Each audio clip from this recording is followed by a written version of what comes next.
இன்றைக்கி நம்ம பார்க்க போகிறது சூப்பரான ஆட்டுக்கால் பாயா. 2 ஆட்டுக்கால் வாங்கிட்டு வந்து அதை நல்லா க்ளீன் பண்ணியாச்சு. தேவையான அளவு உப்பு, 1 டேபிள் ஸ்பூன் இஞ்சி பூண்டு பேஸ்ட்டு, தேவையான அளவு தண்ணி ஊற்றி குக்கரில் ஒரு 10லேருந்து 15 விசில் விட்டுக்கோங்க.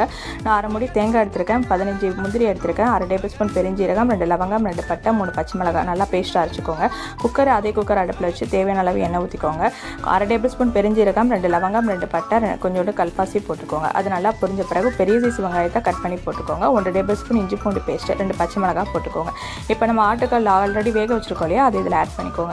ஒரு 1/2 டேபிள் ஸ்பூன் மஞ்சள் மட்டும் ஆட் பண்ணிக்கோங்க. நல்லா கலந்து விட்டுக்கோங்க. இப்போ தேவையான அளவு தண்ணி ஊற்றிக்கோங்க. தேவையான அளவு உப்பு போட்டுக்கோங்க. இது நல்லா ஒரு கொதி வந்த பிறகு அரைச்சி வச்ச பேஸ்ட்டை இப்போ ஊற்றிக்கலாம்.